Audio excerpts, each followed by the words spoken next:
Functions. A function is like a mini program inside your script. It groups together steps that do something useful, and you can call it when you need it. You can create your own function or use a library of system functions that have already been scripted. You just use scripted functions off the shelf. Example: you might make a function named randomize numbers to randomly generate a set of numbers, or you might simply use a system function like message that displays a greeting. Why it's useful? Functions help you organize your code, avoid repetition, and make your script easier to manage. Let's put functions to use. We're going to choose the Activity Maker template. We're going to create a card game. So I'll just title my project Cards. This will be a simple game of in-between. We'll have 3 cards on display. The first card we will generate a random number for the first card and the third card. The middle card will be the player card. We'll start off with a question mark. After we've generated a random number for cards 1 and 3, we'll allow the player to click on their card and it'll produce a number. It'll randomly generate a number that may or may not fall between card 1 and card 3. Well, before we get started, let's just give this a touch of style. We'll choose Design Styles. Again, I'm in my Design Styles Manager and I have a variety of styles. I'll choose Contemporary, hit OK to apply that. And then just one more change. We'll go into the Themes Manager. We'll add a color for the background. I'll click on Advanced and disable the header. Okay, so that kind of gives us a starting point, look and feel. Now for our page, I'll just give this a page ID of cards. We have our HTML editor. We'll click on SVG, Scalable Vector Graphics, and create our 3 cards. We'll choose the rectangle shape.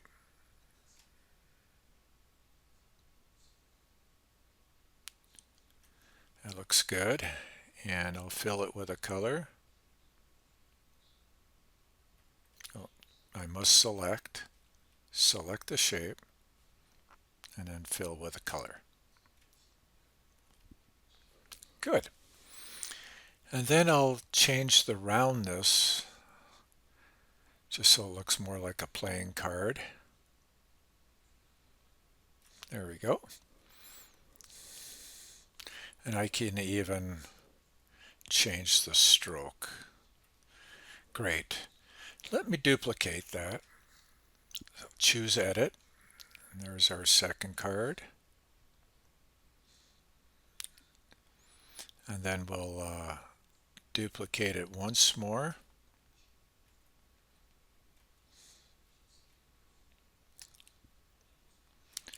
And then let's get these 3 cards aligned so we got them spaced evenly. I'll draw a marquee across all the cards and then align these objects to the top. Terrific. Now we'll choose a shape. We'll go into Cards and Chess. I'll add clubs for the first. Fill that with black. I'll take away the stroke of that so there's 0 stroke. Okay. The second shape that I'll add will be spades. This will be for card 3.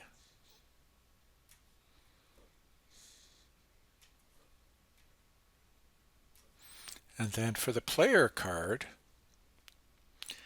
I'll choose a heart. The default color is black, and let's just change that to red. Click here, and we'll choose red from the palette. Good. Now we need the numbers that we're going to display. So these will be the numbers that we'll randomly generate ultimately. This will be 2, and let's bring up that font size a little bit.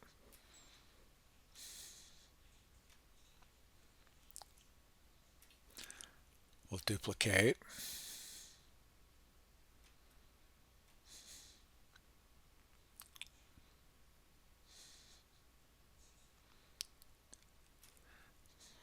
Once more. Now, I would not worry about all of these cards showing 2 because we're going to randomly generate these numbers and replace this text. But in order for us to do that, we need to provide an ID. So we'll call the first card card 1. So that'll be the first number, will be card 1. You must hit enter in order for the ID to actually be assigned. This will be card 2.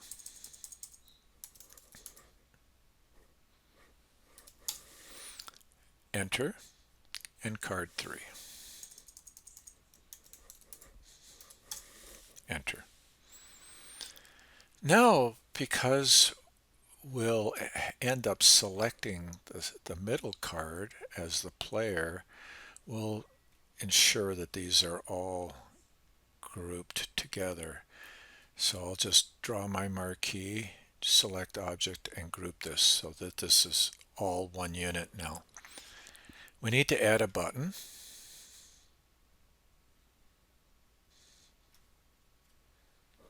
I'll go ahead and select the button.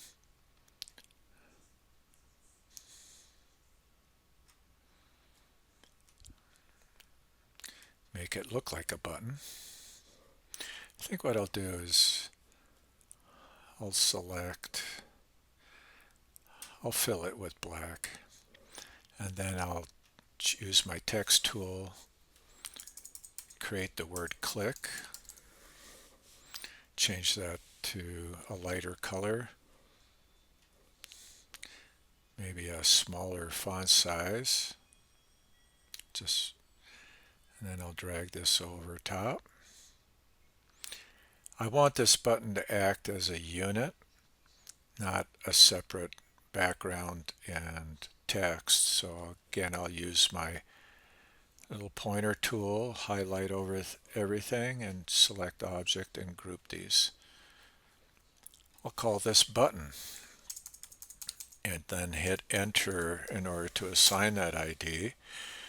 Now all of the work, most of our work, is going to be behind this button. We'll right click on the button and select branch options. There's a whole variety of branch options here. We want the select branch option.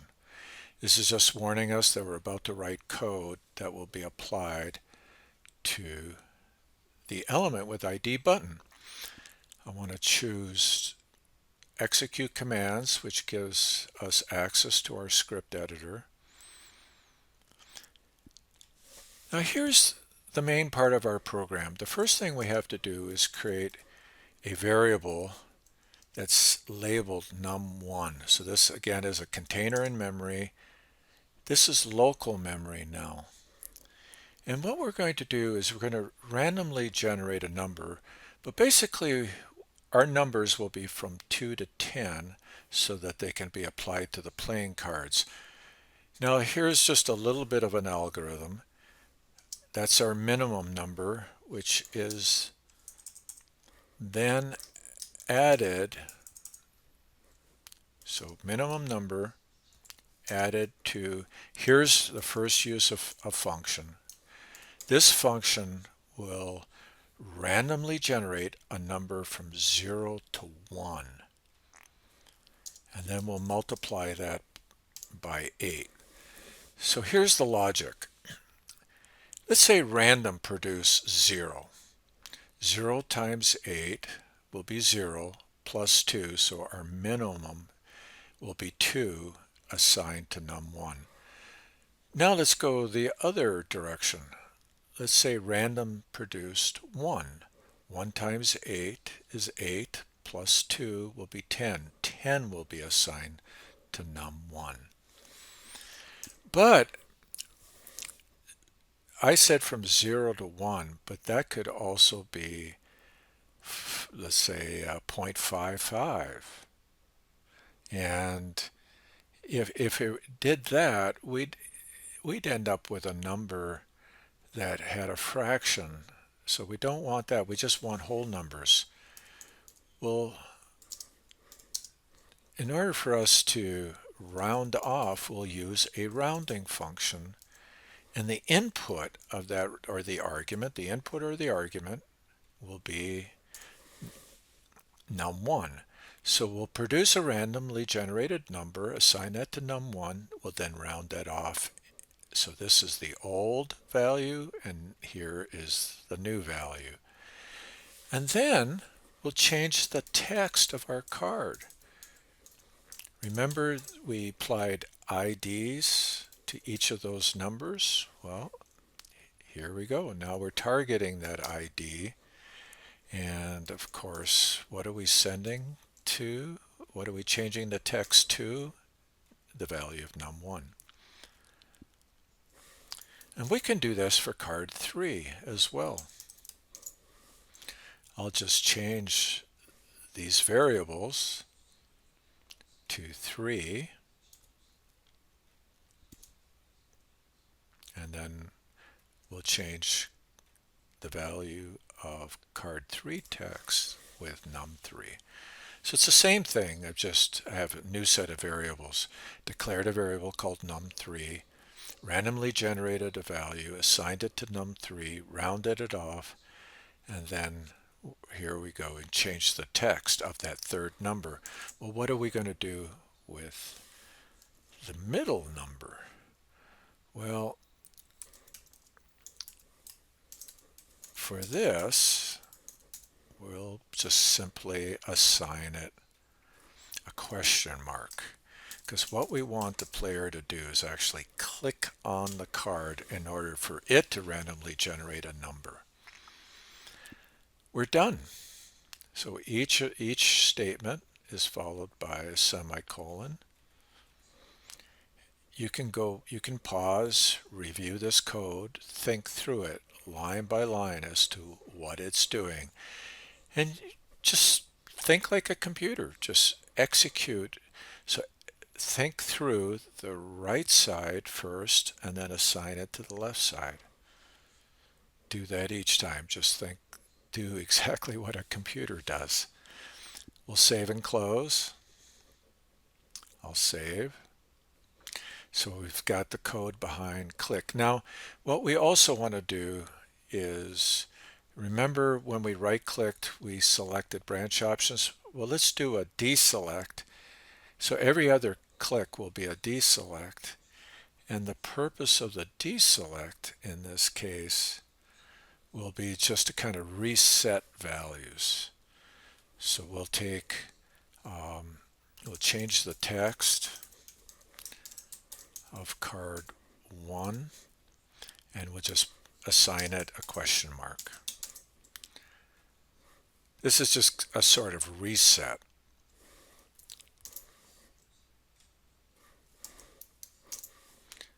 And we did that with card 3. Good. So we'll save and close, and you'll see how that comes into play in a minute. Great. Now we need to do one more thing with the middle card. We'll right-click, select branch options. We want it to generate a random number.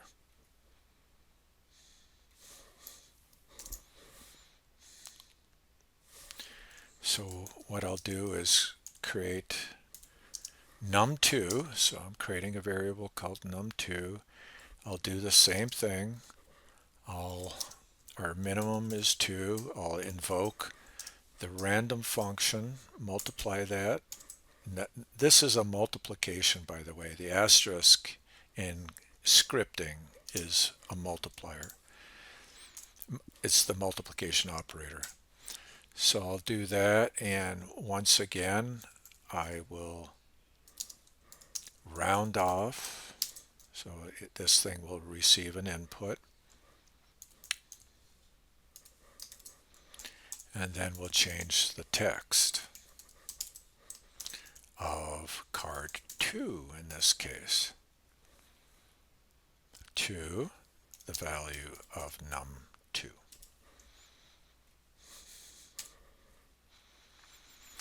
Now this is an interesting thing about functions. The random function accepts no arguments. The round function takes one argument. So this is what goes in between the parentheses. So nothing goes in between the parentheses, no arguments. One thing goes between the parentheses, that's one argument, and then two different things separated by a comma. So this is argument 1, argument 2. Arguments are simply inputs to the function. So the function has a name, it has parenthesis, and then it has arguments, inputs separated by the comma.